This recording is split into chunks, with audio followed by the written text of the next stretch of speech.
Have you ever wondered what makes you, well, you? Is it the way you laugh? The color of your eyes? We're about to dive deep into genetic inheritance, the incredible, invisible instruction manual that connects every single one of us to our past and really shapes who we are. I mean, really think about it. You might have your dad's nose or your grandma's sense of humor, but at the same time, you're a one-of-a-kind original. Nobody else is exactly like you. And that amazing dance between what we share and what makes us unique, that's exactly what we're going to crack open today. So here's the plan. We're going to start with the OG, the monk who basically wrote the rule book, Gregor Mendel. Then we'll get into all the juicy plot twists, the exceptions that make genetics so interesting. After that, we'll find the actual machinery that makes it all work, see how it defines some of our most basic traits, and then we'll bring it all home to our own genetic code. All right, so our story kicks off way back in the 19th century, and it doesn't start in a fancy lab, but in a monastery garden with a monk and a whole lot of pea plants. This monk, Gregor Mendel, gave us the fundamental blueprint for understanding how all this stuff gets passed down. And the core idea here is something called heredity. It sounds complicated, but it's not. It's just the process of passing traits from parents to their kids. It's why families have certain looks that run for generations, or maybe why you're good at music, just like your mom. So how does it actually happen? Well, it happens through things called genes. You can think of a gene as a little segment of DNA that holds the instructions for a specific trait. But, and this is key, for any one gene, there can be different versions, kind of like different flavors. And we call those different versions alleles. So for a flower, the color gene might have a red allele and a white allele. And this is where Mendel had his huge breakthrough. See, back then, everybody thought traits just blended together, like mixing red and white paint to get pink. But Mendel, with his peas, he realized no, that's not it at all. He came up with two incredibly smart rules. First, alleles separate. You get one version from each parent, and they stay distinct. Second, traits are inherited independently. So getting the gene for, say, green peas has absolutely no effect on whether you get the gene for wrinkly peas. They're sorted separately. These simple rules, they changed everything. Of course, biology is never that simple, right? Mendel gave us a fantastic foundation, but the real genetic story is full of some amazing plot twists. So let's get into what happens when the rules start to bend. So sometimes one allele doesn't just totally mask the other one. In what's called incomplete dominance, you actually get a blend. That's how a red flower and a white flower can make a pink one. But then you've got codominance, and that's different. It's not a blend. Instead, both alleles show up, side by side, fully and equally expressed. And you don't have to look any further than your own body for a perfect example of this: blood type. The A and B alleles are both dominant over the O allele. But what happens if you inherit an A from one parent and a B from the other? They don't blend. You get type AB blood, where both A and B are doing their thing. That's codominance in action, right inside of us. And believe me, it gets even more complex. You've got something called pleiotropy, where one single gene can end up influencing a bunch of different traits that don't even seem related. And then there's the total flip side, polygenic inheritance.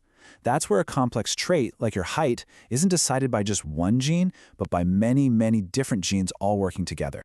Okay, so Mendel laid out these incredible rules, these abstract ideas. But for decades, scientists were scratching their heads, wondering what was the actual physical thing making it all happen. Where were these genes? This next part, this is the big aha moment, the discovery that connected the idea to the reality. The breakthrough came from two scientists, Walter Sutton and Theodore Baveri. They were looking at cells dividing under microscopes, and they noticed something. These little thread-like structures called chromosomes, they were behaving exactly the way Mendel said his hereditary units should. Their idea was a game changer. Genes weren't just a concept, they were real things on actual chromosomes. And this became known as the chromosome theory of inheritance. It was the missing piece of the puzzle. The way chromosomes separated and sorted themselves out during cell division was a perfect physical match for Mendel's laws. It all just clicked. Suddenly, the gene had a home. So now that we know about the machinery, we can start to see how genetics lays the groundwork for some of our most basic traits. And let's start with a really big one, biological sex. Now this is just cool. In humans, most of us know the XX/XY system. But nature is way more creative than that. Check this out. In birds, it's actually the female ZW chromosomes that call the shots. And for honeybees, it's not even about specific chromosomes. It just depends on whether an egg was fertilized or not. Now, because our sex is determined by these specific chromosomes, it means any other genes that happen to be located on those same chromosomes get inherited right along with our sex. We call this sex-linked inheritance, and it has some really important effects. For example, conditions like hemophilia and red-green colorblindness are caused by genes on the X chromosome. Now think about it. Since males only have one X chromosome, they just need one copy of that gene to have the condition. But females have two X chromosomes, so a healthy gene on one X can often mask a faulty one on the other. And that's why these conditions are so much more common in men.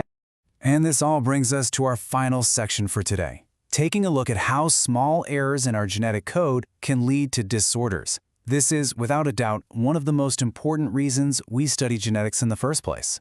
We can pretty much group genetic disorders into two main camps. On one hand, you have Mendelian disorders like thalassemia, which are caused by a mutation in just a single gene. But then you have chromosomal disorders, and these are different. They're caused by bigger issues like having too many or too few chromosomes, or having a chromosome that's damaged. So, for instance, Down syndrome is caused by having an extra copy of chromosome 21. Turner syndrome happens when a female has just one X chromosome instead of two. And Klinefelter syndrome is when a male has an extra X chromosome. To really let that sink in, just look at this. The profound difference between having a typical set of chromosomes and having Down syndrome, it all comes down to this number, 3. 3 copies of one tiny chromosome instead of the usual 2. It's a small change with huge effects. So, from Mendel's simple garden peas all the way to the incredibly complex map of the human genome, we've seen how this amazing process of heredity works. It gives us the blueprint for who we are. But that leaves us with one last, really big question to think about. If our genes give us the blueprint, how much of our story is truly defined by them, and how much is still up to us to write?